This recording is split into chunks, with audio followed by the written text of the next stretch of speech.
Hi, everybody. Welcome to Planet Holistic. I'm your host, Todd Schaefer, and with me, as always, is my co-host, Kira Schaefer.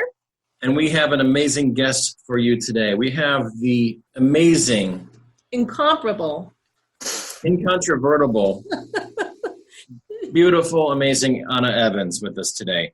Yay! Welcome, Anna. How are you? Thank you. I'm doing well. Thank you for having me. I appreciate being here. We are excited to have you on the show today. We've got an awesome topic that we're going to be talking about that Anna's going to be sharing with us as our master teacher today. And that topic is going to be on the subject of transformation through storytelling. And before we jump into that topic, we're going to ask Anna really quickly, what has been your experience working with As You Wish Publishing as an author? Oh my gosh, it's been amazing. It's been a roller coaster for sure.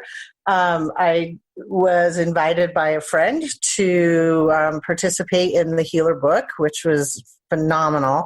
But I had like 2 weeks to get that whole process done. And you guys were phenomenal in being supportive and really helping me to understand kind of what the process was and making it really as simple, I think, as it possibly could be.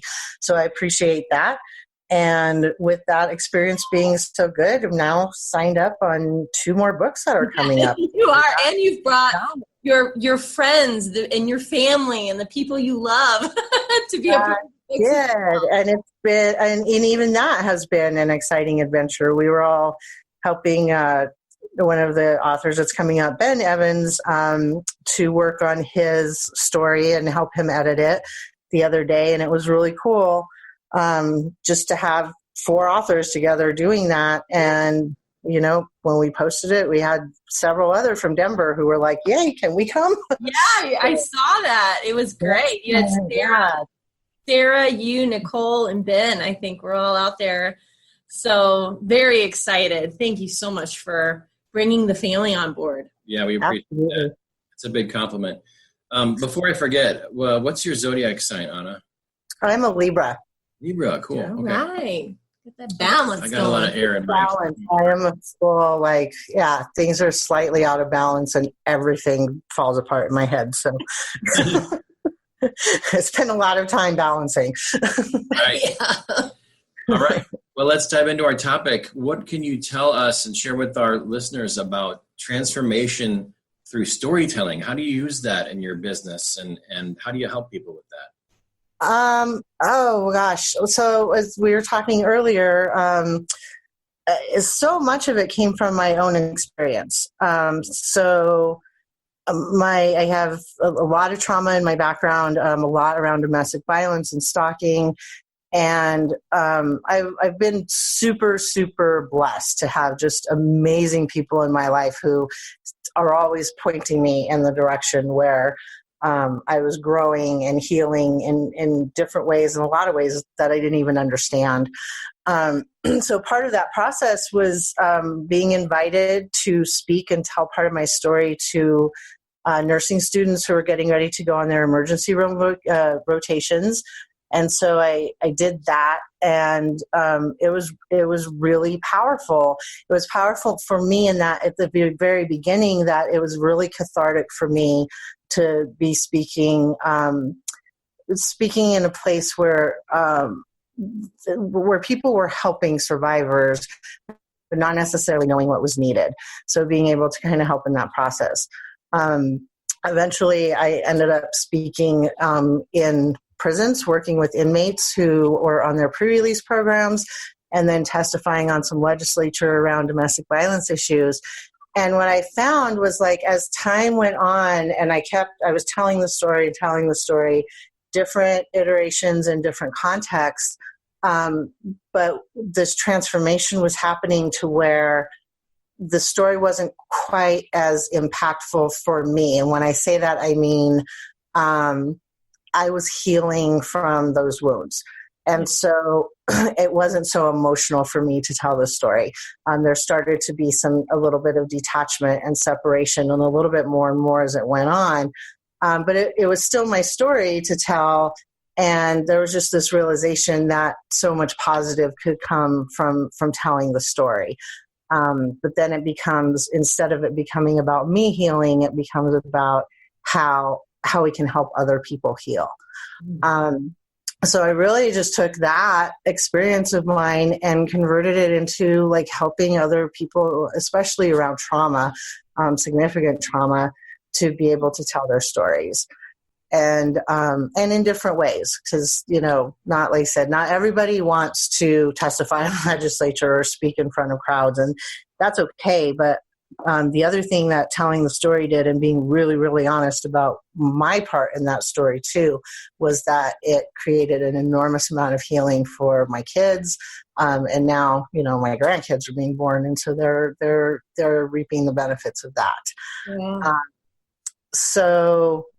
Yeah, I think when you talk about the story, and do you find that people find some level of forgiveness when they're able to tell their story in this type of way? Because we can tell the story from our victim place. Mm-hmm. When we tell the story in an environment that I feel that you provide, is there that level of forgiveness that can happen? Absolutely. I think the more we do that, the more we're able to, like, for instance, my daughter's 27, so she's gone, she definitely has impacts from the trauma that we went through when she was young, but her knowing that she is absolutely welcome to come and talk, and we can tell the story. As a matter of fact, we have a video together. I will post it on my website and on my Facebook page if anyone wants to see it, about our story. And we've used that, or I've used that with her permission, to go ahead and expand and tell the story. But you do, because when you're focused on healing, when you're focusing on empowering yourself and empowering your children and your generations, in indigenous practices, we are very, very mindful of every decision we make, because we know that those decisions that are made are going to impact 7 generations. Yeah. So if we're paying attention to that and our goal is healing, then when we're telling the story as it's told, and we're really digging into the what's our part, and I want to be really careful with what's our part, what's my part, especially around domestic violence, because this is not victim blaming. What happened was wrong. There's no question of that. But also what I stress in this is that if you're walking through my door, you're here now looking for healing, and we're going to use your story, the things that have happened to you, in order to empower you, because you survived. Like, you're here, you walked through the door, you survived all of that. So fantastic. Now let's use that to help empower you into a place where you can use this story however you choose, whether it's just to heal your family, or for activism purposes, or to change laws on legislature. So I'm open to whatever their goals are, but oftentimes as the process goes on, the goals change. Like, it's, oh, no, we don't want anyone to know. This is a private thing. It maybe we just need to heal our family. But as that empowerment happens over time, all of a sudden it's, well, wait, maybe put me on that list in case there's any legislation that comes up around this issue, then, we can talk about that story. So it's a beautiful thing. I love the work that I do. I'm amazed because, not only are you a great writer, but you've also chosen to impact, social change on a bigger scale. There aren't a whole lot of holistic practitioners I've met who are making an impact at that level. And maybe, you started with that at that level as part of your initiation, which might be the reason you're, maybe meant to work in that arena. But it's amazing to watch, for one, to hear about as you tell a story.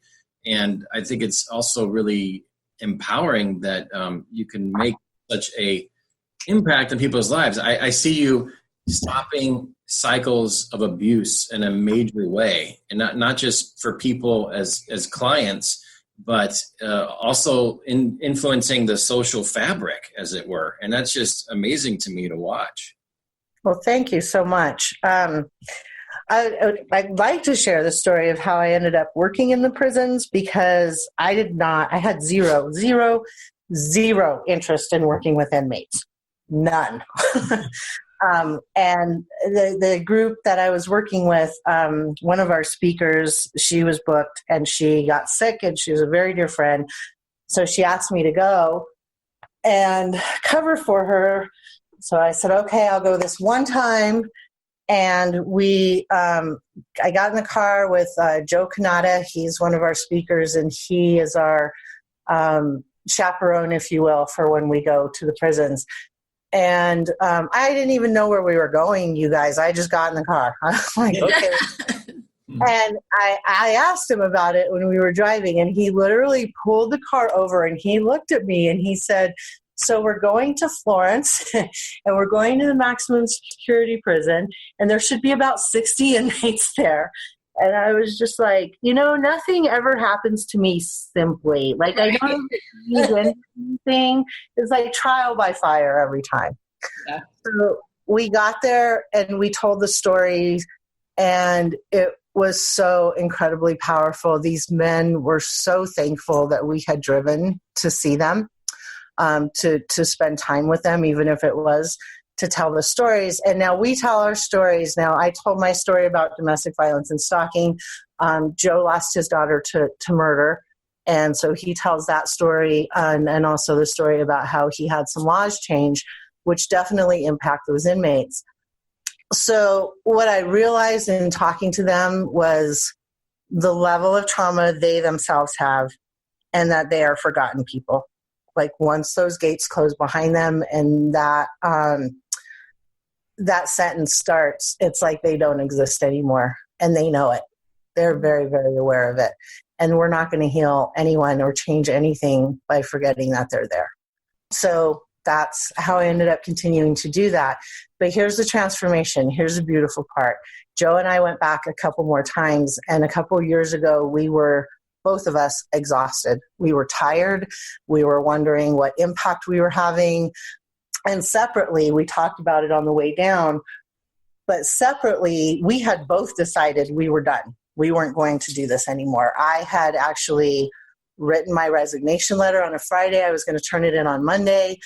And that Saturday, I got in the mail a letter from the Colorado Department of Corrections, and it was a big packet. And I figured it was more paperwork because, government, so lots of paperwork just to even go in and speak to these guys. Well, it was a package of 60 letters from these guys. Oh, my God. Thanking us for going out there and for telling their stories. And I mean, I'll be clear, some of them were very clearly form-written letters. They were doing it because they had to. Sure. But there were some letters in there that these guys were just like, I experienced this. I have done this.